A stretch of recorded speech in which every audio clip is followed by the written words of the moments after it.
Saat stempel itu menekan kertas di atas meja, kue ulang tahun di meja makan tiba-tiba tampak konyol. Kue dengan 62 lilin itu seolah menjadi batu nisan yang menandai akhir dari pernikahan kami. Inilah saat yang kutunggu-tunggu. Setelah mengucapkan kata-kata itu, aku baru sadar. Ternyata aku telah menantikan saat ini. Beberapa jam sebelumnya, langit hari itu luar biasa cerah. Sinar matahari menerobos masuk melalui jendela ruang keluarga, dan di atas meja makan, hidangan lezat tertata rapi. Aroma harum dari ikan bakar, kilau bihun goreng yang menggugah selera, dan soto ayam dengan taburan koya yang dibuat dengan sepenuh hati. Bunga Lestari bergumam pelan sambil merapikan sendok dan garpu di atas meja. Putrinya, Kirana, sibuk membantunya, sementara menantunya menggendong cucunya. Hari itu adalah hari yang langka, di mana seluruh keluarga berkumpul. Terlebih lagi, ini adalah hari ulang tahun suaminya, Bambang Wijoyo, yang ke-62. Wow! Apa ini semua? Lebih baik dari buffet hotel. Bambang tertawa senang sambil duduk di kursinya. Di hadapannya, ada sekeranjang bunga yang sudah dipesan sebelumnya, dan di sampingnya, sebotol anggur mahal. Cucunya dengan suara lantang mengucapkan selamat ulang tahun, dan semua orang bertepuk tangan. Ayah, ibu memasak ini semua dari subuh, kata Kirana. Bambang hanya mengangguk seolah berkata, "Oh, begitu?" Bunga duduk di kursinya tanpa berkata apa-apa. Saat makan malam sedang berlangsung, Bambang meminum seteguk anggur lalu dengan tenang mengeluarkan sebuah tas. Di dalamnya, ada sebuah amplop putih. Aku ingin kalian semua mendengarkan. Aku memang berencana mengatakannya di sini hari ini. Seketika, suara sendok dan garpu berhenti. Kirana, menantunya, bahkan cucunya, semua menatap sang ayah. Bunga, mari kita bercerai. Hanya beberapa detik sampai kata-kata itu keluar. Namun, hanya butuh sepersekian detik untuk membuat udara di sekitar membeku. Kirana menjatuhkan sendoknya. Ayah, apa maksud ayah? Sudah saatnya kita menjalani hidup masing-masing. Bunga sudah bekerja keras membesarkan anak, dan aku juga butuh awal yang baru. Bunga menatap wajah suaminya tanpa bersuara. Wajah yang telah ia kenal begitu lama. Wajah yang akrab namun terasa asing. Dan kini, tatapan mata itu tidak lagi menunjukkan emosi apapun. Lalu, perlahan ia tersenyum. Bibirnya membentuk senyuman tipis saat ia bertepuk tangan dengan pelan. Putri dan menantunya begitu terkejut hingga sulit bernapas. Tentu saja. Baiklah. Mari kita tanda tangani. Bunga mengeluarkan surat dari amplop itu dan mengambil stempel yang sepertinya sudah ia siapkan. Semua orang terkejut. Ibu, apa ibu sudah tahu? Tanya Kirana dengan suara bergetar. Bunga menggeleng. Tidak. Aku baru mendengarnya hari ini. Tapi terima kasih. Ini jauh lebih rapi. Ibu, apa ibu baik-baik saja? Dengan senyum tipis, ia menjawab, inilah saat yang kutunggu-tunggu. Stempel itu ditekan kuat di atas surat. Kemudian, ia mengangkat kepalanya dan menatap lurus ke arah suaminya. Tatapannya seolah mengatakan ia sudah mengetahui segalanya. Saat itulah, untuk pertama kalinya, Bambang menunjukkan ekspresi bingung. Dia pikir semua ini berjalan sesuai rencananya, tetapi sikap Bunga anehnya begitu tenang, bahkan terkesan seolah sudah menantikannya. Nah, sekarang hidangan ulang tahun ini milikmu. Aku permisi. Bunga meletakkan sendok dan garpunya, lalu perlahan bangkit dari kursinya. Langkahnya ringan dan tenang. Yang tertinggal di belakang adalah keluarga yang membeku dan selembar surat cerai yang sudah distempel di samping kue ulang tahun. Di depan pintu utama, ia berhenti sejenak. Lalu dengan suara sangat pelan, seolah berbicara pada dirinya sendiri, ia berkata, sekarang dimulai. Keesokan paginya, rumah itu sunyi senyap. Di ruang keluarga yang telah ditinggalkan anggota keluarga, hanya tersisa piring-piring kosong dan meja makan yang sudah rapi. Udara pagi itu begitu tenang dan jernih, membuat kejadian semalam terasa seperti mimpi. Bunga Lestari bangun pukul 5 pagi. Seperti biasa, ia mencuci panci soto, merapikan taplak meja, dan bahkan membersihkan bekas sendok yang ditinggalkan cucunya. Tangannya masih bergerak dengan cekatan, tetapi raut wajahnya tampak berbeda. Berdiri di depan cermin, Bunga menatap dirinya sejenak. Ia mencoba tersenyum melihat penampilannya yang ternyata tidak seburuk yang ia kira, tetapi yang terlintas di bibirnya bukanlah senyum, melainkan kelegaan yang sudah lama terpendam. Pada saat yang sama, suaminya, Bambang, sedang menelepon di dalam kamarnya. Suara yang akrab terdengar dari seberang telepon. "Iya, Mas. Bagaimana kemarin? Berjalan lancar?" "Sangat lancar." Dia bahkan langsung menandatanganinya. "Oh, benarkah? Aku tidak menyangka Mbak Bunga akan semudah itu. Aku juga mengira dia akan menangis dan memohon, tapi dia malah bertepuk tangan sambil tersenyum." Bambang melanjutkan dengan tawa santai, "Sekarang kita bisa melanjutkan rencana kita. Aku akan urus penjualan aset, dan rumah itu akan menjadi milikmu. Benarkah, Mas?" "Aku sedang melihat-lihat katalog furnitur, nih. Tunggu saja. Beberapa hari lagi semua akan selesai." Wajahnya menunjukkan kepuasan seorang pemenang. Tidak ada sedikit pun rasa bersalah pada istri yang telah menemaninya selama 30 tahun. Ia percaya bahwa ia telah mendapatkan kebebasannya. Namun, ada satu hal yang tidak ia ketahui. Bunga tidak hanya menyerah. Ia telah menunggu. Selama beberapa hari terakhir, di dalam tasnya ada sebuah amplop tebal. Di dalamnya terdapat catatan selama 1 tahun terakhir. Riwayat transaksi kartu kredit suaminya, catatan parkir hotel, nomor telepon selingkuhannya, rekaman percakapan mereka, dan bahkan sertifikat properti yang disembunyikan Bambang atas nama bisnisnya. Semua itu, karena suaminya percaya istrinya tidak akan pernah tahu, membuatnya selalu percaya diri, lengah, dan ceroboh. Sore itu, putrinya, Kirana, datang ke rumah ibunya. Hatinya sangat tidak tenang sejak kejadian semalam. "Ibu, apa ibu benar-benar baik-baik saja? Kemarin terlalu mendadak." "Tidak apa-apa, Kirana. Ini adalah hal yang sudah lama ibu pikirkan. Tapi ibu terlihat begitu tenang. Itu yang membuatku semakin aneh." Bunga memegang tangan putrinya tanpa berkata apa-apa. Tangan itu kasar dan hangat, seolah menyimpan tangisan yang telah lama ditahan. Kirana duduk terdiam, lalu sebuah pesan masuk ke ponselnya. "Ibu, jika butuh sesuatu, kapan saja beritahu saya." Sikap ayah memang terasa aneh. Kirana membaca pesan itu dan mengangguk. Bunga dengan tenang membuka laci. Dari bagian terdalam laci, ia mengeluarkan sebuah amplop berdebu dan memberikannya kepada putrinya.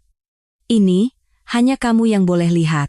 Kirana menatap ibunya dengan mata terkejut, tetapi Bunga kembali ke dapur untuk mencuci piring seolah tidak terjadi apa-apa.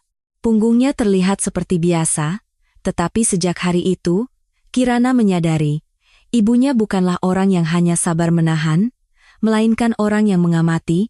Beberapa hari kemudian, Bambang dan selingkuhannya, Sonya, sedang berkeliling di sebuah pameran furnitur, memilih sofa dan meja makan mewah.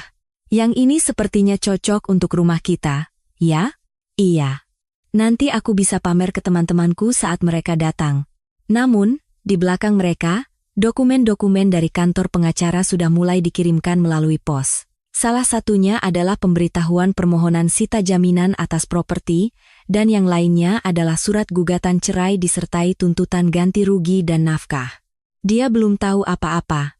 Namun, tidak lama lagi, saat dia menyadarinya, yang akan hilang darinya bukan hanya uang atau rumah, melainkan wajah asli dari orang yang selama ini ia anggap remeh. Bambang teringat saat Bunga menandatangani surat cerai beberapa hari lalu dan kembali tertawa, sambil minum kopi bersama Sonya. Ia berkata, "Kalau dipikir-pikir, aneh juga. Ya, kukira dia akan menangis dan memohon, tapi dia malah bertepuk tangan sambil tersenyum sinis. Benarkah? Apa Mbak Bunga memang orang seperti itu? Tentu saja tidak. Dia biasanya sangat teliti dan suka perhitungan. Tapi entah kenapa kali ini dia begitu tenang. Justru lebih baik karena prosesnya bersih. Kalau begitu, mari kita siapkan pindahan dengan benar. Aku sangat menginginkan rumah itu. Jangan khawatir. Rumah itu atas namaku, jadi bisa langsung dijual. Bahkan sudah ada calon pembelinya." Bambang berkata dengan percaya diri sambil menelepon seorang agen properti. Ia yakin bahwa mulai sekarang, kehidupan yang benar-benar bebas akan terbentang di hadapannya. Dengan satu tanda tangan, ia telah menyingkirkan istrinya, Dan di belakangnya ada seorang wanita muda yang penurut. Beban keluarga yang berat, omelan yang membosankan, desahan yang akrab ia merasa telah melepaskan semuanya. Beberapa hari kemudian, Bambang dan Sonya pergi ke kantor agen properti. Meskipun mengenakan masker, aura gembira di antara mereka tidak bisa disembunyikan. Di dalam kantor, agen sudah menunggu dengan surat perjanjian yang terbuka. Silakan dibaca, lalu tanda tangan di sini. Apartemen ini sangat cepat lakunya. Bambang tersenyum lebar dan mengangkat pulpennya. Tepat pada saat itu, pintu terbuka dan seorang pria parubaya berjas rapi masuk. Dengan suara tenang, ia berkata, "Apakah Anda Bapak Bambang Wijoyo? Ini surat dari Pengadilan Agama Jakarta." Lalu ia menyerahkan sebuah amplop putih. "Apa ini?" Bambang membuka amplop itu dengan ekspresi bingung. Di dalamnya ada surat keputusan sita jaminan yang melarang penjualan properti. Matanya membelalak. "Apa maksudnya ini?" Agen properti bertanya dengan wajah bingung. "Apakah ada masalah?" Bambang tergagap. "Bagaimana bisa ada sita jaminan?" "Ini atas namaku." Sonya menatapnya dengan cemas. "Mas, ada apa? Apa terjadi sesuatu?" Bambang tidak bisa menjawab dan hanya berdiri termangu. Di atas kertas yang dipegangnya, tertulis dengan huruf tebal, "Penggugat, Bunga Lestari. Tergugat, Bambang Wijoyo. Perkara permohonan sita jaminan atas properti." Saat itulah Bambang teringat ekspresi wajah Bunga saat menandatangani surat itu. Senyumannya. Jangan-jangan. Dalam perjalanan pulang, Bambang mengambil ponselnya. Dalam surat kesepakatan cerai yang mereka buat, hanya tertulis bahwa pembagian harta Gonogini akan diatur secara hukum di kemudian hari. Ia menganggap remeh kalimat itu. Dengan panik, ia menelepon pengacaranya. "Istri saya, maksud saya, mantan istri saya, mengajukan sita jaminan. Saya tidak bisa menjual properti. Apa itu mungkin?" Di surat kesepakatan tidak ada apa-apa. Suara pengacara itu tenang dan dingin. "Bapak Bambang, saat ini gugatan nafkah dan ganti rugi juga sudah diajukan. Data yang diajukan pihak lawan cukup lengkap.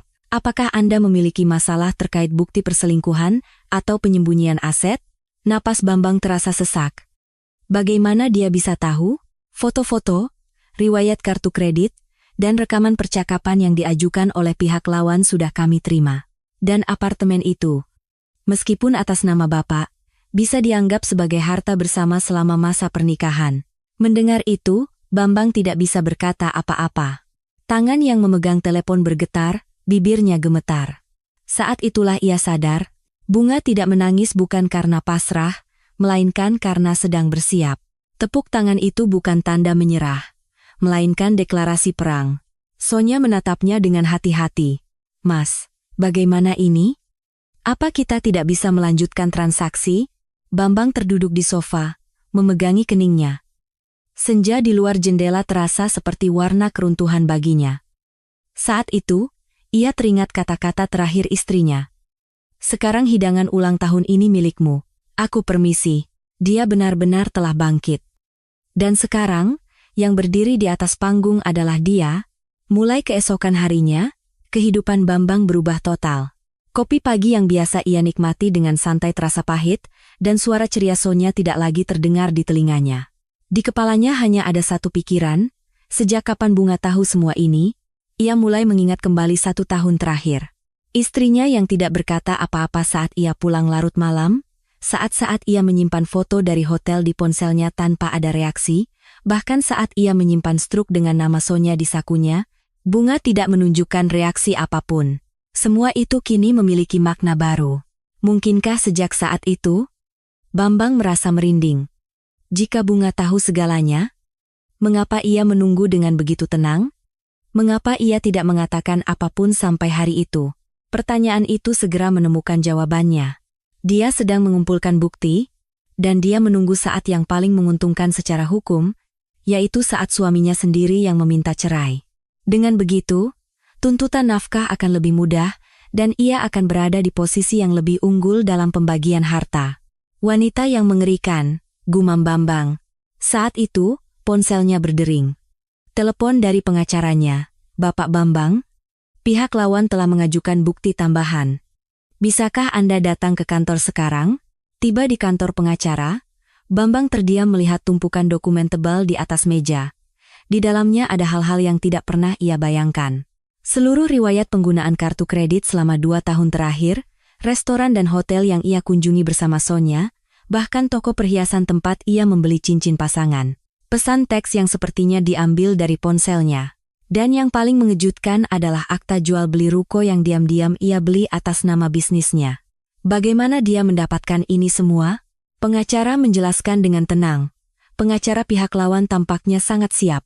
Sepertinya mereka menyewa detektif swasta dan juga mengajukan permohonan keterbukaan informasi ke lembaga keuangan. Dan ruko ini bisa dianggap sebagai penyembunyian aset. Bambang terduduk lemas di kursinya, wajahnya pucat dan telapak tangannya berkeringat dingin. Lalu, apa yang akan terjadi padaku? Jujur saja, posisi Anda sangat tidak menguntungkan. Selain nafkah, Anda kemungkinan besar harus menyerahkan sebagian besar harta Gonogini. Dan ruko itu juga kemungkinan besar akan dianggap sebagai harta bersama. Mendengar itu, Bambang sadar betapa bodohnya dia. Dia selalu menganggap Bunga hanyalah seorang istri yang sabar dan pasrah. Tapi dia lupa, Bunga adalah lulusan Fakultas Hukum dan pernah bekerja di sebuah firma hukum sebelum menikah. Mana mungkin wanita seperti itu menyetujui perceraian tanpa persiapan apapun? Kembali ke rumah, Bambang menjelaskan semuanya kepada Sonya. Wajah Sonya perlahan menjadi muram, dan akhirnya ia marah. Jadi semua rencana kita gagal? Kenapa aku harus terseret dalam masalah seperti ini? Maafkan aku. Aku terlalu meremehkannya. Meremehkannya? Mas, apa kamu benar-benar tidak tahu kalau Mbak Bunga orang seperti itu? Suara Sonya semakin tajam. Dengan marah, ia mengambil tasnya dan berjalan ke arah pintu. Aku tidak mau terlibat dalam urusan rumit seperti ini. Jangan hubungi aku lagi. Pintu dibanting dengan keras. Bambang berdiri sendirian di ruang tamu yang kosong, menatap langit-langit dengan hampa. Saat itu, bayangan terakhir Bunga muncul di benaknya. Setelah menandatangani surat itu, di depan pintu, ia berbalik dan mengucapkan kata-kata itu. Sekarang dimulai. Kini ia mengerti arti sebenarnya dari kata-kata itu. Itu bukanlah akhir, melainkan awal. Awal dari serangan balik Bunga Lestari. Bambang terduduk di sofa dan menundukkan kepalanya. Selama 30 tahun, ia sama sekali tidak mengenal wanita yang hidup bersamanya. Dan kini, saatnya untuk membayar harga dari kebodohannya. Di sebuah gang yang tenang di Jakarta Selatan, di sebuah kantor pengacara dengan dinding abu-abu yang tertata apik, Bunga Lestari, mengenakan mantel berwarna krem, dengan tenang membuka pintu sambil memegang sebuah amplop tebal. Ibu Bunga Lestari, seorang sekretaris wanita yang menunggu di ruang tamu menyambutnya. Ya, benar. Saya ada janji konsultasi dengan Ibu Riana Maheswari. Bunga mengangguk dengan tatapan tegas saat melangkah masuk. Di dalam kantor, pengacara Riana sedang merapikan dokumen dan bangkit untuk berjabat tangan. Ibu Bunga, senang bertemu Anda lebih cepat dari yang diperkirakan. Apakah Anda sudah menyiapkan bukti-bukti yang kita bicarakan? Tanpa berkata apa-apa, Bunga mengeluarkan amplop tebal itu dan meletakkannya di atas meja. Satu persatu foto mulai terlihat. Catatan keluar masuk hotel, jadwal parkir, riwayat penggunaan kartu kredit, tangkapan layar percakapan telepon dengan selingkuhannya. Bukti-bukti yang tersusun rapi seperti dalam film mata-mata. Bapak Bambang telah berselingkuh sebelum perceraian, dan selain properti atas namanya, ada juga rekening deposito atas nama adiknya. Ini salinan buku tabungannya. Ada juga sejumlah uang yang ditransfer ke rekening saya, katanya untuk biaya hidup. Ternyata uang itu digunakannya untuk berlibur ke luar negeri dengan wanita itu. Pengacara Riana mengeluarkan desahan kagum. Dengan bukti sebanyak ini, kita tidak hanya bisa memenangkan tuntutan nafkah, tapi juga mendapatkan posisi yang sangat menguntungkan dalam pembagian harta. Terlebih lagi, kontribusi ibu selama pernikahan sangat besar. Bunga menunduk sejenak. Selama 30 tahun, saya mengurus rumah, membesarkan anak, bahkan mengurus acara keluarga besar suami. Suami saya selalu pergi keluar setelah pulang kerja. Saya tidak bisa bekerja dengan benar. Hidup saya hanya untuk mengurus keluarga. Sekarang saatnya ibu mendapatkan kompensasi untuk semua waktu itu. Suara Riana tegas, dan kata-katanya meresap perlahan ke dalam mata Bunga. Kompensasi. Satu kata itu membuat semua air mata yang selama ini terpendam tiba-tiba ingin tumpah. Namun, Bunga tidak menangis. Sekarang bukan waktunya untuk menangis, melainkan untuk berjalan sampai akhir. Pada saat yang sama, Bambang sedang mencoba melakukan transaksi di kantor properti lain. Namun, kali ini pun, kesepakatan itu gagal. Agen properti berkata dengan canggung, "Sudah ada sita jaminan, Pak Bambang. Meskipun apartemen ini atas nama Bapak, tidak bisa dijual sebelum gugatan selesai." Bambang marah bukan main. "Tapi saya sudah mendapatkan tanda tangannya, surat cerai sudah dibuat, gugatan apa yang sudah masuk secepat ini? Ini gila." Dia segera menelepon pengacaranya. Namun, jawaban pengacara itu lebih dingin. Surat gugatan dari pihak lawan sudah resmi didaftarkan. Pengadilan agama juga sudah menetapkan nomor perkara, dan kuasa hukum penggugat sedang membuktikan dengan jelas alasan perceraian karena adanya pihak ketiga. Apa maksudnya? Bukankah semuanya sudah selesai dengan tanda tangan itu? Tanda tangan kesepakatan cerai itu hanya prosedur, bukan tentang emosi. Pembagian harta dan nafkah harus melalui putusan hukum yang terpisah. Dan, Bapak Bambang, bukti yang dimiliki pihak lawan sangat spesifik. Bambang memejamkan matanya erat-erat. Yang terlintas di benaknya adalah senyum tenang dan tatapan mata Bunga saat menandatangani surat itu. Kini ia mengerti mengapa senyum itu terasa begitu menakutkan. Beberapa hari kemudian, Kirana kembali mengunjungi ibunya, ditemani oleh suaminya. "Ibu, saya benar-benar hormat pada Ibu. Dulu saya tidak tahu, ternyata Ibu sudah tahu segalanya." Kirana juga berkata sambil terisak, "Ibu, apa Ibu menyiapkan semua ini sendirian begitu lama? Aku hanya mengira Ibu tidak berdaya. Ternyata aku salah. Benar-benar salah." Bunga tersenyum tanpa kata. Ia menggenggam erat tangan putrinya. "Ibu bukan orang yang lemah. Mulai sekarang, Ibu akan hidup sebagai diriku yang sebenarnya." Malam itu, Bambang mabuk sendirian di ruang tamu. Ia mengangkat telepon, lalu meletakkannya kembali berulang kali. Haruskah aku menelepon Kirana? Atau mengirim pesan pada Bunga? Namun, ia tidak bisa menekan tombol apapun. Kini, giliran istrinya. Sejak ia bangkit, panggung ini telah memiliki pemeran utama yang baru. Bukan lagi suaminya, melainkan Bunga. Dan kini, ia siap berbicara atas nama hukum. Riana Maheswari, pengacara itu, memeriksa dokumen dengan teliti sambil mengangguk. Sebagai seorang ahli hukum keluarga dengan pengalaman 30 tahun, kasus yang disiapkan dengan begitu cermat seperti ini jarang ia temui. Ibu Bunga, dengan ini, kemungkinan menang lebih dari 90%. Terutama bagian penyembunyian aset, bahkan bisa ada tuntutan pidana tambahan. Bunga bertanya dengan tenang. "Berapa kira-kira nafkah yang bisa saya dapatkan?" Bukti perselingkuhan sangat jelas dan masa pernikahan 30 tahun, jadi perkiraan antara 500 juta hingga 1 miliar rupiah. Untuk pembagian harta, kemungkinan besar kita bisa mendapatkan rasio 70,30. Untuk pertama kalinya, secercah kelegaan muncul di mata Bunga. Dengan uang itu, ia bisa memulai hidup baru. "Ibu pengacara, apakah saya terlambat untuk memulai? Usia saya sudah lebih dari 60. Tidak. Justru sekarang waktu yang tepat. Bukti sudah cukup dan dasar hukumnya kuat. Dan Ibu Bunga, hidup bisa dimulai kembali kapan saja." Pada saat yang sama, Bambang sedang mengunjungi adiknya. Dia menceritakan semuanya.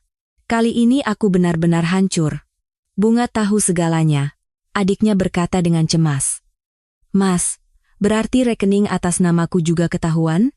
"Sepertinya begitu. Pengacara bilang aku bisa kena tuntutan pidana tambahan karena penyembunyian aset." "Aduh, Mas. Bagaimana kalau aku ikut terseret?" Suara adiknya terdengar menyalahkan. Untuk pertama kalinya, Bambang sadar betapa banyak orang yang telah ia rugikan. Keesokan harinya, Bunga pergi ke bank bersama putrinya untuk membuka rekening baru. Rekening itu untuk mengelola uang nafkah dan pembagian harta yang akan ia terima. "Ibu, sekarang benar-benar awal yang baru, ya?" Bunga mengangguk, "Iya. Ibu juga akan menjalani hidup ibu sendiri sekarang, tanpa mengkhawatirkan kalian." Saat keluar dari bank, Bunga melihat sebuah kedai kopi kecil di seberang jalan dengan spanduk disewakan. Bagaimana menurutmu kedai itu? Ibu. Jangan bilang ibu mau buka kedai kopi? Kenapa tidak? Kamu sendiri bilang kopi buatan ibu enak. Kirana terkejut. Ibunya yang selalu hati-hati dan pasif kini begitu aktif merencanakan masa depan. Ini adalah pemandangan yang baru baginya. Ibu benar-benar sudah menjadi orang yang berbeda. Bukan berbeda. Aku hanya kembali menjadi diriku yang selama ini tersembunyi. Malam itu, Bunga duduk sendirian dan menulis buku harian untuk pertama kalinya dalam 30 tahun. Aku bertemu pengacara hari ini. Beliau bilang semua bukti yang kusiapkan valid. Anehnya, aku tidak merasa takut. Justru lega. Sepertinya hidupku yang sebenarnya baru saja dimulai. Saat itu, ponselnya berdering. Pesan dari Bambang. Bunga, bisakah kita bicara lagi? Kita bisa membatalkan perceraian ini. Kan? Bunga tersenyum membaca pesan itu dan membalas. Sudah terlambat. Kita bertemu di pengadilan. Setelah mengirim pesan itu, Bunga menatap keluar jendela. Bintang-bintang berkelip di langit malam. Ini adalah cahaya bintang yang pertama kali ia lihat dalam 30 tahun. Dia tidak lagi sendiri. Hukum ada di sisinya, putrinya ada di sisinya, dan yang terpenting, dirinya sendiri ada di sisinya. Bambang merasa putus asa setelah membaca pesan itu, tetapi sudah tidak ada jalan untuk kembali. Dia harus menuai apa yang telah ia tanam. Harga yang harus ia bayar setelah mengabaikan istrinya selama 30 tahun kini akan diputuskan di pengadilan. Kartunya tidak bisa, Pak. Petugas kasir itu mengangkat kepalanya. Bambang tersenyum canggung. Coba sekali lagi. Mungkin tadi ada gangguan. Mesin itu kembali berbunyi, dan di layar jelas tertulis transaksi ditolak. Petugas itu berkata dengan hati-hati. Mungkin ada kartu lain? Bambang merogoh sakunya, tetapi kartu kredit lainnya sudah lama diblokir. Dengan tergesa-gesa, ia membuka aplikasi mobile banking. Rekening utamanya sudah dibekukan karena permohonan sita. Statusnya rekening diblokir dengan saldo tersisa hanya Rp32.000. Saat itulah Bambang sadar. Ini bukan hanya masalah satu properti. Gugatan yang diajukan Bunga tidak hanya mencakup pembagian harta, tetapi juga tuntutan nafkah karena perselingkuhan dan ganti rugi atas penyembunyian aset. Rekening yang ia sembunyikan, rekening atas nama adiknya, riwayat transfer keselingkuhannya entah bagaimana, semuanya terbongkar. Malam itu, ia mendatangi apartemen Sonya. Saat pintu terbuka, Sonya menyambutnya dengan wajah datar. Kenapa baru datang? Aku sudah meneleponmu seharian. Bambang masuk dengan senyum paksa. Maaf. Aku sedang sibuk. Bertemu pengacara, lalu berdebat dengan agen properti. Sonya menatap wajah Bambang lekat-lekat, lalu berkata pelan, Mas, apa kamu sekarang tidak punya uang sama sekali? Bambang terkesiap. Apa maksudmu? Ini hanya sementara diblokir, sebentar lagi akan dibuka. Pengacara bilang belum ada keputusan final, masih ada ruang untuk negosiasi. Sonya menggelengkan kepala. Bukan itu maksudku.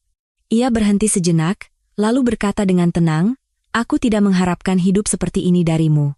Awalnya, aku senang bersamamu, dan kamu terlihat bisa memberikan segalanya. Tapi sekarang, berada di dekatmu membuatku merasa ikut hancur. Bambang kehilangan kata-kata. Tatapan mata Sonya sudah terasa jauh darinya. Sonya mengeluarkan kunci dari dompetnya dan meletakkannya di meja. Ambil ini. Aku akan pergi dari sini. Sonya, tunggu sebentar. Kalau situasi ini sudah selesai, situasi ini sudah berlangsung 3 minggu, Mas. Dia menatapnya tanpa mengalihkan pandangan. Aku tahu aku orang yang perhitungan. Tapi aku juga punya hidupku sendiri. Aku tidak punya alasan untuk bertanggung jawab atas hidupmu. Bambang terduduk di lantai, merasa hancur. Sonya menatapnya untuk terakhir kali, pintu pun tertutup. Bambang duduk diam di sana, menatap dinding. Satu-satunya suara yang terdengar adalah dengungan kulkas. Segalanya hancur berantakan. Keluarga, harta, cinta, harga diri. Dan kini, bahkan martabatnya pun hilang. Keesokan paginya, Bambang makan nasi dengan kuah dingin dengan tergesa-gesa. Dulu ia adalah seorang eksekutif di perusahaan besar, dipanggil bos oleh bawahannya. Kini, Ia duduk di kamar kontrakan sempit, makan dari mangkuk plastik. Ia mengangkat telepon. Haruskah aku menelepon Kirana? Atau mengirim pesan pada Bunga? Tetapi ujung jarinya berhenti di atas tombol. Ia tidak bisa menekan nomor manapun. Ia tahu tidak ada lagi yang berpihak padanya. Bambang menatap langit-langit dan bergumam, di mana letak kesalahannya? Tapi ia tahu jawabannya. Semuanya dimulai dengan suara stempel di atas meja makan ulang tahun itu. Dan kini, gema dari stempel itu perlahan menghancurkan seluruh hidupnya. Beberapa hari kemudian, situasinya semakin memburuk. Pengacara tidak lagi menjawab teleponnya karena ia tidak mampu membayar biayanya. Akhirnya, ia harus menggunakan pengacara publik. Pengacara barunya bersikap dingin dan realistis. Bapak Bambang, jujur saja, kemungkinan menang hampir tidak ada. Bukti dari pihak lawan terlalu spesifik, dan penyembunyian aset juga sudah terbukti jelas. Lalu apa yang harus saya lakukan? Saya sarankan untuk berdamai. Lebih baik bernegosiasi dengan pihak lawan sekarang untuk meminimalkan kerugian. Bambang memegangi kepalanya. Berdamai? Apa itu mungkin? Apa Bunga akan menerima tawaran itu? Sore itu, Bambang memberanikan diri menelepon Bunga. Setelah beberapa kali dering, suara yang akrab terdengar. Halo? Bunga. Ini aku. Hening sejenak. Lalu Bunga berkata dengan tenang. Ada perlu apa? Suara Bambang bergetar. Bisakah kita bertemu dan bicara? Aku tidak sanggup bertarung di pengadilan seperti ini. Baru sekarang Anda mengatakan itu? Suara Bunga tegas. Setelah 30 tahun mengabaikan saya, berselingkuh dengan wanita lain, dan menyembunyikan aset, baru sekarang Anda bilang tidak sanggup? Bunga, aku salah. Aku benar-benar salah. Seharusnya Anda mengatakan itu dari dulu. Sudah terlambat. Telepon terputus. Bambang menatap ponselnya dengan putus asa. Pada saat yang sama, Bunga sedang melihat-lihat sebuah kedai kopi bersama putrinya, Kirana. Kedai yang sama yang ia lihat beberapa hari lalu. Ibu. Apa ibu benar-benar akan membuka kedai di sini? Iya. Setelah menerima uang nafkah, sepertinya cukup untuk uang muka sewa. Tapi ibu tidak punya pengalaman berbisnis. Apa tidak apa-apa? Bunga tersenyum. Selama 30 tahun, ibu memasak untuk keluarga, membuatkan teh, menyambut tamu. Bukankah itu semua mirip dengan mengelola kedai? Kirana terkejut melihat ekspresi cerah ibunya.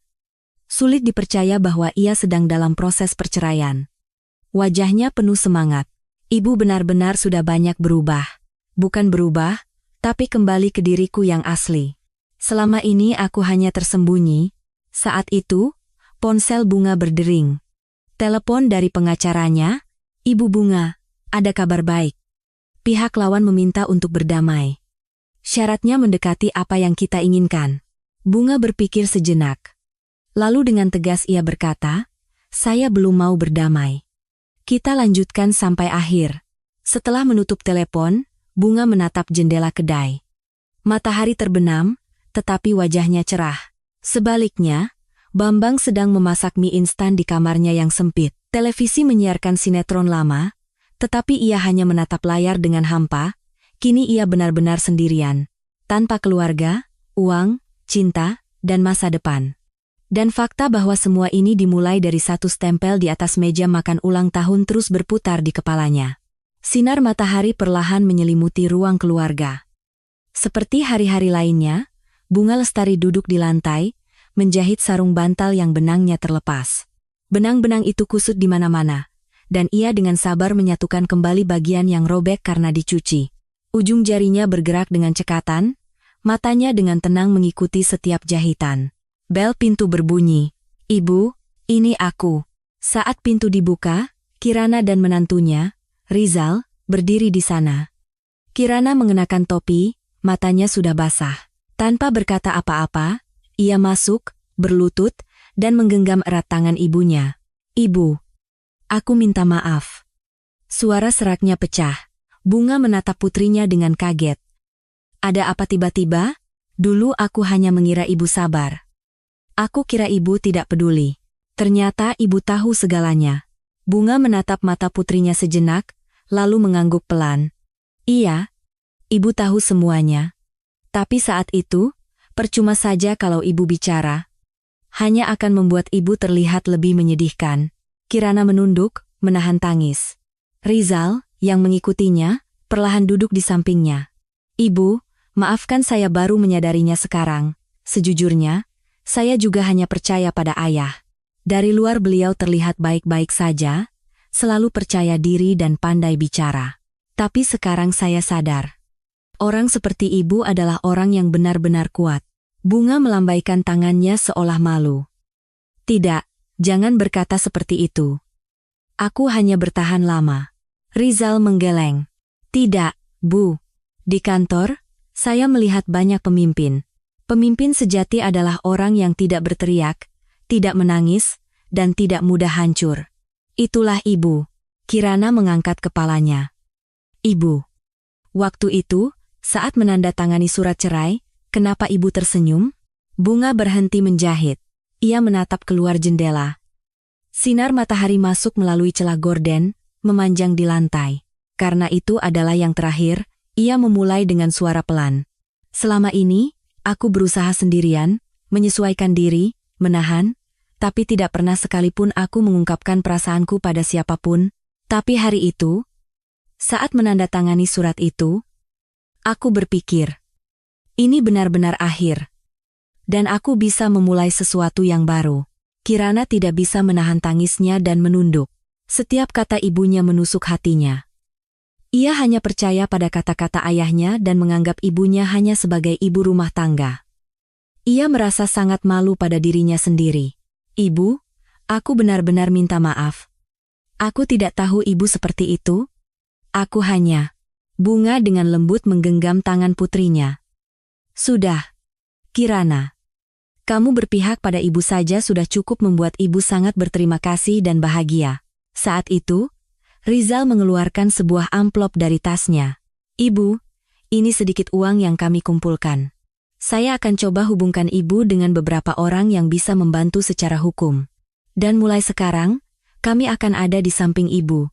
Ibu tidak sendirian lagi. Bunga menatap amplop itu. Setelah ragu sejenak, ia mendorongnya kembali ke tangan Rizal. Cukup niat baik kalian saja. Ibu baru saja akan memulai hidup sebagai diriku sendiri, dan ibu tidak ingin memulainya dengan bantuan orang lain. Kata-katanya tegas dan penuh percaya diri. Kirana dan Rizal tidak bisa berkata apa-apa dan hanya mengangguk. Saat itulah mereka akhirnya sadar. Bunga Lestari bukan hanya korban yang terluka, tetapi seorang protagonis yang sedang menulis ulang hidupnya. Malam itu, mereka bertiga duduk minum teh dalam diam. Sinar matahari semakin memanjang, dan cahaya senja mewarnai dinding rumah dengan lembut. Bunga memegang cangkir tehnya dan tersenyum. Sudah lama sekali kita tidak duduk seperti ini. Kirana mengangguk. Iya, mulai sekarang, aku akan ada di samping ibu. Sama seperti ibu yang bertahan demi aku. Mendengar itu, Bunga hanya menepuk punggung tangan putrinya dengan lembut. Tidak ada air mata, tetapi hatinya sudah terisi oleh sesuatu yang hangat. Setelah beberapa saat, Rizal bertanya dengan hati-hati. Ibu, selama ini, apa ibu sangat kesepian? Bunga meletakkan cangkir tehnya perlahan. Setelah berpikir sejenak, ia berkata, bahkan berpikir tentang kesepian pun terasa mewah. Aku hanya berpikir aku harus bertahan. Mendengar itu, hati Kirana terasa sesak. Fakta bahwa ibunya telah bertahan sendirian begitu lama benar-benar menyentuh hatinya. Ibu? Tapi sejak kapan ibu tahu ayah punya wanita lain? Bunga menatap keluar jendela sejenak, tepatnya sekitar 2 tahun lalu. Aku mencium aroma parfum di kemeja ayah, bukan parfum yang biasa kupakai. Sejak saat itu, satu persatu mulai terlihat.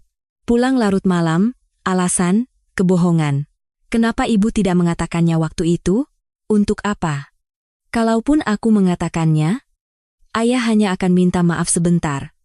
Lalu mengulanginya lagi. Aku hanya akan terlihat lebih bodoh. Rizal mengangguk. Jadi karena itu ibu mengumpulkan bukti. Iya. Ayah lupa kalau aku lulusan fakultas hukum. Karena aku tidak bekerja setelah menikah. Tapi aku tahu bagaimana hukum bekerja. Bertengkar secara emosional hanya akan membuatmu kalah. Kita harus merespon secara tenang dan legal untuk menang. Kirana kembali kagum dengan kecermatan ibunya. Ibu, Ibu hebat sekali. Kalau aku, mungkin tidak akan sanggup. Awalnya ibu juga merasa tidak akan sanggup. Sering menangis sendirian di malam hari. Tapi pada suatu titik, ibu sadar. Menangis tidak akan mengubah apapun. Jadi ibu pikir, lebih baik aku bersiap. Rizal berkata dengan kagum. Ibu benar-benar orang yang kuat. Saya di kantor kalau ada masalah sulit selalu merespons secara emosional. Banyak yang bisa saya pelajari. Bunga melambaikan tangannya dengan malu. Aku juga tidak sempurna. Selama ini sering goyah. Dan ada saat-saat ingin menyerah. Tapi bagaimana ibu bisa bertahan sampai akhir? Karena Kirana. Bunga menatap putrinya. Kalau ibu hancur, citra ibu di mata Kirana juga akan hancur. Ibu tidak mau itu. Ibu tidak mau putri ibu mengingat ibunya sebagai orang yang lemah. Mendengar itu, Kirana menangis. Ibu, ternyata aku membuatmu begitu menderita. Bukan. Justru karena kamu, ibu jadi kuat. Bunga mengelus kepala putrinya. Ibu pikir, kalau ibu hidup dengan kuat, putri ibu juga akan bisa hidup dengan kuat. Ibu menganggap itu sebagai pelajaran terakhir yang bisa ibu berikan. Saat itu, mereka bertiga terdiam. Ruang keluarga menjadi semakin gelap seiring matahari terbenam, tetapi tidak ada yang menyalakan lampu. Dalam keheningan itu, kesalahpahaman dan kekecewaan yang menumpuk selama 30 tahun perlahan mencair. Kirana berkata dengan suara lirih, Ibu, mulai sekarang, aku ingin ibu bahagia. Sungguh. Bunga tersenyum. Iya. Ibu juga akan begitu. Mulai sekarang. Dan dalam hatinya, ia berjanji. Waktu untuk dirinya sendiri benar-benar akan dimulai. Waktu yang bukan untuk siapapun, melainkan hanya untuk Bunga Lestari. Bambang duduk di sebuah kamar kontrakan semi-basement tanpa jendela. Langit-langitnya rendah, dan lampu neon murahan menyilaukan mata. Pemanas listrik mengeluarkan udara hangat, tetapi ruangan itu terasa sangat dingin. Dia berbaring di atas sofa yang juga berfungsi sebagai tempat tidur, menatap langit-langit. Setiap kali jendela bergetar karena angin dari celah tirai tua, rasanya seperti ada sesuatu yang runtuh di dalam dirinya. Beberapa hari lalu, ia mencairkan sisa tabungannya untuk membayar sewa 2 bulan. Tagihan ponselnya menunggak sehingga datanya terputus. Uang yang tersisa hanya cukup untuk beberapa bungkus mie instan, tisu basah, dan beberapa botol minuman keras murah. Apa ini? Kenapa aku ada di sini? Gumamnya pada diri sendiri, tetapi suaranya hanya bergema di ruangan kosong. Tidak ada lagi yang mendengarkan atau menjawabnya. Orang terakhir yang ia ajak bicara adalah pengacaranya, dan bahkan sekarang mereka hanya berkomunikasi lewat pesan singkat. Pernah suatu hari ia menelepon putrinya, Kirana. Setelah ragu beberapa kali, ia akhirnya menekan tombol panggil. Nada sambung berbunyi 3 kali sebelum dialihkan ke pesan suara. Kirana. Ini ayah. Kalau ada waktu, kita bertemu, ya. Ayah hanya ingin melihat wajahmu. Namun, tidak ada balasan setelah itu. Bahkan tidak ada tanda pesan telah dibaca di aplikasi chat. Beberapa hari kemudian, sebuah pesan singkat dari putrinya masuk. Maaf, ayah. Saat ini aku harus berada di samping ibu. Bambang membaca pesan itu berulang kali, lalu perlahan meletakkan ponselnya. Pandangannya kabur. Itu bukan air mata, melainkan sensasi penglihatannya yang mulai rusak. Dia kembali meraih botol minuman keras. Rasa pahit alkohol terasa berat menuruni tenggorokannya. Dulu, ia minum whisky. Whisky berumur 12 tahun, 18 tahun, bersama teman-temannya setelah bermain golf, bersama rekan kerjanya di restoran Jepang mewah. Saat itu, Bambang percaya ia berada di puncak. Istrinya hanyalah wanita yang menjaga rumah, dan putrinya adalah anak yang harus menirunya. Di acara makan malam kantor, ia sering bercerita tentang keluarganya sambil tertawa. Istriku? Ya, dia hidup tenang saja. Meskipun suka mengomel, rekan-rekannya ikut tertawa. Dan ia merasa bangga. Tapi sekarang, kebanggaan itu terlipat bersama selimut murah di sudut ruangan yang tidak ada yang mendengarkan. Bambang bangkit dan membuka laci. Di dalamnya ada sebuah album foto tua. Ada foto keluarga bersama Bunga saat mereka masih muda. Foto di pantai di Bali saat Kirana berusia 2 tahun. Bunga menggendong Kirana, Sementara ia berdiri membelakangi mereka, menatap jauh. Melihat foto itu, Bambang bergumam, "Dulu, aku memiliki segalanya." Wajah Bunga di foto itu lembut dan tenang. Tidak sekeras dan sedingin sekarang. Orang yang pernah ia cintai. Dan perlahan ia abaikan. Bambang menutup album itu dengan hati-hati dan memasukkannya kembali ke laci. Malam itu, ia mengeluarkan kumpulan kartu nama lamanya. Ia membaca nama-nama orang yang dulu memanggilnya Pak Bos. Tapi tidak ada satupun dari mereka yang mengulurkan tangan padanya sekarang. Baik di kantor maupun di antara teman-temannya, ia bukan lagi seorang manajer yang kompeten. Haruskah aku mencoba menelepon Bunga? Tapi tangannya gemetar. Harga dirinya masih tersisa. Akhirnya, ia meletakkan telepon dan bergumam pada dirinya sendiri, "Aku tidak pernah menyangka akan jadi seperti ini." Dia menarik selimut. Ruangan itu sunyi, malam tanpa suara mesin. Di luar, hujan musim dingin turun dengan tenang. Angin menyelinap masuk melalui celah jendela tua. Dan dalam hembusan angin itu, Bambang merasa untuk pertama kalinya ia benar-benar sendirian.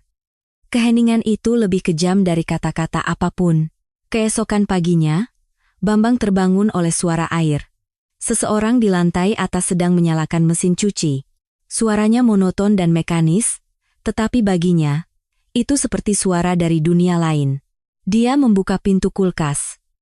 Yang tersisa hanyalah sekotak susu basi dan sebungkus nasi bungkus yang sudah beberapa hari. Tanggal kedaluarsanya sudah lewat 3 hari. Dulu, makanan seperti itu tidak akan pernah ia sentuh. Tapi sekarang, ia tidak punya pilihan. Dia mengeluarkan nasi itu, memanaskannya di microwave, dan memakannya, sambil mengunyah. Ia teringat rasa nasi uduk buatan Bunga, dengan lauk semur jengkol, orek tempe, dan telur balado yang dibuat dengan penuh perhatian, rasanya lebih enak dari makanan restoran mewah manapun. Saat itu, ia menganggapnya sebagai hal yang biasa. Apa yang istrinya lakukan adalah hal yang wajar, dan apa yang ia lakukan mencari uang lebih penting. Dia melihat daftar kontak di ponselnya, orang-orang yang dulu setiap hari ia telepon. Sekarang, ia bahkan takut membayangkan apa yang mereka pikirkan tentangnya. "Pak Bambang, bagaimana kabarnya?" Katanya cerai dan hartanya habis. Oh, pantas saja akhir-akhir ini tidak ada kabar. Percakapan seperti itu pasti terjadi. Dan mereka akan segera beralih ke topik lain. Begitulah dunia berputar. Bambang tidak bisa melihat keluar dari kamarnya yang tanpa jendela. Dia tidak tahu jam berapa atau apakah matahari bersinar. Dia hanya bisa memeriksa waktu di ponselnya. Pukul 3 sore. Dulu, jam segini ia sedang rapat di kantor. Dengan percaya diri memberikan pendapat di depan bawahannya dan mengambil keputusan. Dan sekarang, ia makan nasi basi di kamar semi-basement. Hidup memang tidak bisa ditebak. Sore harinya, ia kembali mengeluarkan album. Kali ini, ia membolak-balik foto masa kecil Kirana. Foto ulang tahun pertama, foto hari pertama masuk TK, foto saat acara olahraga di SD. Di semua foto itu, Bunga ada di sana. Menggendong, tersenyum, merawat anaknya. Sementara ia, di sebagian besar foto, berdiri agak jauh atau tidak ada sama sekali. Ada rapat penting. Ada janji main golf. Ada acara minum-minum. Selalu ada alasan. Dia teringat kata-kata Bunga dulu. Apa ayah bisa datang ke acara pentas seni Kirana? Ah, hari itu ada rapat penting. Bagaimana dengan acara olahraga? Atasan mengajak main golf. Setiap kali, Bunga hanya akan berkata, "Oh, baiklah." Tidak ada raut kecewa, tidak ada pertanyaan lebih lanjut. Kini ia sadar. Itu adalah tanda kepasrahan. Bambang menutup album dan menghela napas. Di luar, terdengar suara anak-anak bermain. Kehidupan orang lain terus berjalan. Tapi kehidupannya terhenti. Malam itu, ia mencoba menekan nomor Bunga, lalu berhenti. Nomornya muncul di layar, tetapi ia tidak punya keberanian untuk menekan tombol panggil. Haruskah aku bilang maaf? Haruskah aku bilang aku salah? Tapi apa artinya kata-kata itu sekarang? Bunga pasti sudah menempuh jalannya sendiri. Jalan yang tidak lagi menunggunya. Bambang meletakkan ponselnya dan kembali berbaring. Lampu neon di langit-langit berkedip, tetapi ia tidak punya uang untuk menggantinya. 1 hari lagi berlalu. Dia tidak melakukan apa-apa, tetapi hari tetap berjalan, dan dia sadar. Inilah artinya menjadi benar-benar sendirian. Di sebuah aula serbaguna kecil di pusat kota Jakarta, di pintu masuknya terpasang tulisan akikah, tasyakuran Aditya dengan hiasan balon. Kirana dan Rizal sibuk menyambut tamu, dan meja prasmanan yang disiapkan sejak pagi terhampar indah di tengah ruangan. Aditya, yang mengenakan baju koko biru kecil, berada dalam gendongan ibunya, menatap wajah-wajah asing dengan bingung, sesekali tersenyum. "Mas Rizal, apa ibu sudah datang?" "Iya," katanya sedikit terlambat. Kirana mengangguk sambil merapikan pakaian anaknya. Ia mengundang ibu dan ayahnya ke acara ini. Ia ragu selama berhari-hari apakah mereka bisa berada di ruangan yang sama, tetapi ibunya berkata dengan tegas, "Kirana, acara anak itu harus dihadiri seluruh keluarga. Itu bukan masalah cerai atau tidak. Ibu adalah seorang nenek, tentu saja ibu harus datang." Kata-kata itu membuat Kirana menangis dalam diam. Itu adalah kata-kata yang lebih kuat dan menenangkan dari penjelasan apapun. Pada saat yang sama, Bambang juga sudah tiba di depan gedung itu. Dia berdiri di sana cukup lama, ragu-ragu untuk masuk. Mengenakan jaket abu-abu dan celana bahan yang rapi, penampilannya biasa saja agar tidak menarik perhatian. Apakah Bunga sudah di dalam? Atau apakah dia melarangku datang? Tapi undangan itu jelas dikirim langsung oleh Kirana. "Ayah, ini acara Aditya. Akan sangat baik jika ayah bisa datang. Ibu juga akan datang." Satu kalimat itu menusuk hatinya. Ibu juga akan datang. Kalimat itu seolah memberitahunya dengan tenang bahwa ia bukan lagi pusat dari keluarga. Sesaat kemudian, pintu terbuka. Bunga Lestari masuk, rambutnya diikat rapi, dan di balik mantel abu-abu gelapnya, terlihat setelan berwarna krem. Riasan tipis dan sebuah kotak kado kecil di tangannya. Langkahnya mantap, kepalanya tegak. Kirana dan Rizal menyambutnya dengan senyum cerah. "Ibu, akhirnya datang juga. Wah, Aditya kita sudah besar, ya?" Bunga mengelus pipi cucunya dengan lembut sambil tersenyum. Senyumnya berbeda dari dulu. Bukan senyum lelah seorang wanita, melainkan senyum seseorang yang telah berhasil melindungi dirinya sendiri. Bambang duduk di meja kecil di sudut ruangan, mengamati pemandangan itu. Bunga, yang tidak melihatnya, berbaur dengan keluarga secara alami, kerabat yang lebih tua menyapanya. "Bunga, kamu hebat sekali bisa melewati masa sulit itu. Kami semua lega melihat wajah cerahmu lagi." Bunga tersenyum rendah hati. Dia berdiri di depan meja utama dan dengan lembut memegang tangan Aditya. "Aditya sayang, tumbuhlah sehat dan ceria, ya. Nenek akan pastikan kamu tidak mewarisi penderitaan apapun." Kata-kata itu tidak terdengar, tetapi Bambang bisa membaca gerakan bibirnya. Dia tidak lagi sendirian, dia telah menjadi pusat di dalam keluarga. Dia meletakkan cangkir kertas yang dipegangnya. Kopi yang diminumnya seteguk sudah dingin. Tubuhnya ada di sana, tetapi hatinya sudah lama hancur. Saat itu, pandangan Bunga perlahan beralih ke arah Bambang. Mata mereka bertemu sejenak. Mungkin hanya sesaat, tetapi Bambang tidak akan pernah melupakan tatapan itu. Bunga tidak tersenyum atau menyapa, hanya mengangguk pelan. Tidak ada kebencian atau kemarahan dalam tatapan itu. Hanya ada ketenangan yang dimiliki oleh orang yang telah melupakan segalanya. Bambang tidak mengalihkan pandangannya, tetapi ia tidak bisa mengatakan apa-apa. Harga diri, penyesalan, permintaan maaf, semua perasaan itu datang bersamaan, tetapi ia hanya bisa mengangguk pelan. Acara potong rambut dimulai, dan suara tepuk tangan serta tawa memenuhi ruangan. Bambang meninggalkan suara itu di belakangnya dan keluar dari ruangan dengan tenang. Punggungnya bungkuk, langkahnya berat. Pria yang pernah percaya, ia memiliki segalanya kini, hanya bisa melihat segalanya berlalu di depan matanya. Dan di seberangnya, Bunga sedang berfoto bersama putrinya sambil mengelus kepala cucunya. Akhirnya, ia tersenyum di tengah-tengah keluarganya. Setelah Bambang pergi, Bunga berdiri sejenak di dekat jendela, menatap keluar. Ia melihat punggung Bambang yang semakin mengecil. Hatinya terasa campur aduk, bukan benci atau marah, melainkan semacam nostalgia yang mendalam.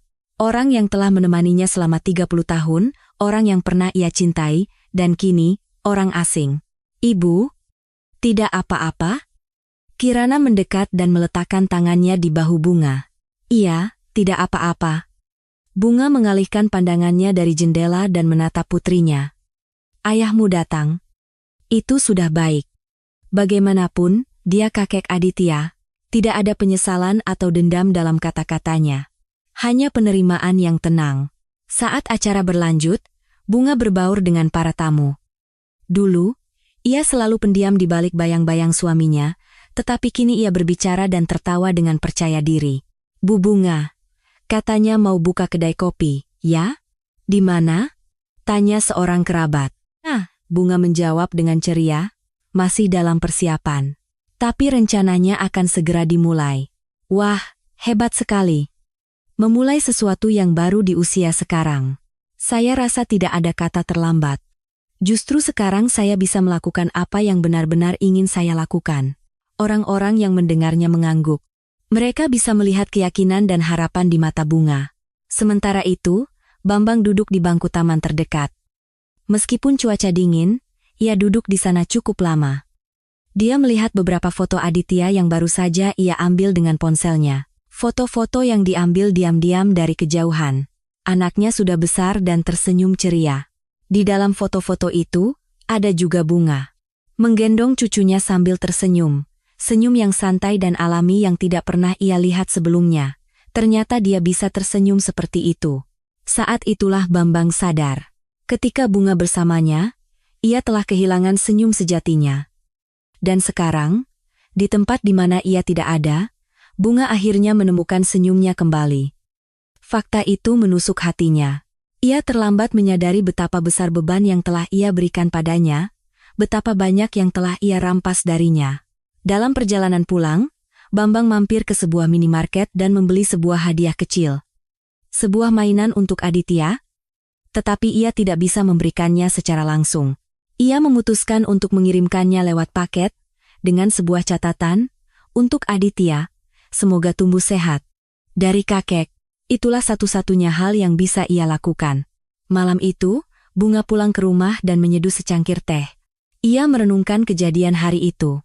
Momen saat ia bertemu Bambang terus terbayang. Ia bisa membaca penyesalan yang mendalam di matanya. Tapi itu saja tidak cukup. Orang yang sudah menyeberangi sungai tidak bisa kembali lagi. Bunga meletakkan cangkir tehnya dan membuka buku hariannya. Ia merangkum hari itu dengan tulisan, pergi ke acara Aditya. Tidak kusangka waktu bersama keluarga begitu berharga. Ini benar-benar awal yang baru, dan di baris terakhir, ia menulis, biarkan masa lalu tetap di masa lalu, dan pandanglah masa depan. Malam itu, Bunga Lestari duduk di tepi pantai. Setelah acara selesai, ia berjalan cukup lama dalam keheningan. Ucapan selamat dan tawa orang-orang masih terngiang di kepalanya, tetapi yang menyelimutinya saat ini hanyalah suara ombak. Gelombang yang datang dan pergi dengan tenang. Langit biru keunguan dan cahaya senja menaungi bahunya. Dia duduk di bangku, menatap sebuah foto kecil di tangannya. Foto cucunya, Aditya, memegang tasbih dan Al-Quran di depan meja syukuran, dengan putri, menantu, dan dirinya tersenyum di belakangnya. Sekarang aku mengerti. Waktu sebagai anak, istri, dan ibu, ternyata adalah kepingan-kepingan yang menyempurnakan diriku. Angin sepoi-sepoi menjawab gumamannya, meniup rambutnya dengan lembut. Dulu, ada hari di mana ia menangis menatap laut. Saat Kirana pertama kali masuk TK, saat ia pertama kali mengetahui perselingkuhan Bambang. Di tempat yang sama, ia hanya bisa menangis. Tapi sekarang, ia tidak menangis. Emosi di dalam hatinya sudah mengalir pergi, yang tersisa hanyalah ketenangan dan keyakinan kecil yang kuat pada dirinya sendiri. Dia membuka tasnya dan mengeluarkan sebuah buku catatan kecil. Di sana tertulis kalimat-kalimat pendek yang ia tulis selama beberapa bulan terakhir. Hari ini aku bertahan. Aku belajar bahwa aku bisa tersenyum, bahkan setelah menandatangani surat cerai. Cinta telah berakhir, tetapi martabat tetap hidup. Dan di halaman terakhir, di bawah tanggal hari ini, tertulis, aku hidup sebagai diriku sendiri. Dia menutup buku catatan itu dengan tenang. Saat ini, hidup tanpa dipengaruhi oleh siapapun, tanpa berada di bawah bayang-bayang siapapun, sudah cukup membuatnya bangga. Matahari perlahan terbenam. Langit di ujung cakrawala memerah, dan wajah Bunga bersinar hangat. Dia bangkit dari duduknya. Menatap laut sekali lagi, ia memeluk foto di tangannya erat-erat. Lalu dengan suara pelan, namun jelas, ia berbisik, "Kamu melakukannya dengan baik. Bunga, kamu telah menjalani hidup dengan sangat baik." Tidak ada yang mendengar kata-kata itu, tetapi bagi dirinya sendiri, itu adalah pujian yang paling berharga. Dia berbalik dari laut dan mulai berjalan perlahan. Tidak ada penyesalan atau kerinduan di punggungnya. Hanya ada langkah pertama menuju kehidupan sejatinya, yang ia jalani dengan kakinya sendiri. Sambil berjalan, Bunga merenungkan 30 tahun terakhir.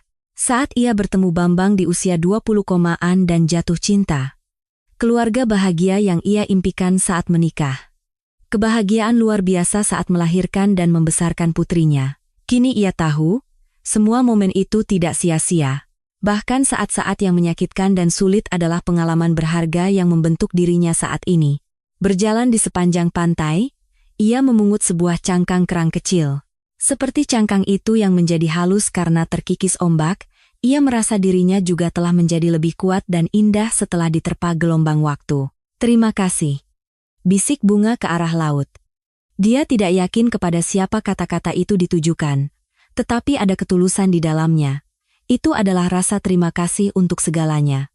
Untuk orang-orang yang telah menyakitinya, untuk orang-orang yang telah membantunya, dan yang terpenting, untuk dirinya sendiri yang tidak pernah menyerah. Angin laut yang dingin menerpa pipinya, tetapi tidak terasa dingin, justru terasa segar dan sejuk. Seolah-olah membersihkan semua luka masa lalu, Bunga berhenti dan menatap langit. Bintang-bintang mulai muncul satu persatu. Seperti cahaya bintang itu, ia bisa merasakan masa depannya perlahan menjadi lebih cerah. Kini, ia memiliki mimpi baru, sebuah kedai kopi, tempat di mana ia bisa menyajikan kopi hangat dan suasana nyaman bagi orang lain. Itu bukan mimpi untuk orang lain, melainkan mimpi untuk dirinya sendiri. Ini adalah awal. Bunga tersenyum dan mulai berjalan lagi. Senyum itu bukan senyum yang dipaksakan seperti dulu, melainkan senyum tulus yang datang dari lubuk hatinya. Saat tiba di ujung pantai, ia menoleh ke belakang sekali lagi. Suara ombak yang terus terdengar dalam kegelapan. Suara itu seolah berkata, "Selamat jalan."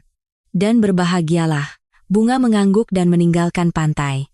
Jalan yang ia tempuh diterangi oleh lampu jalan yang hangat, dan sosoknya yang berjalan di bawah cahaya itu bukan lagi bayang-bayang seseorang.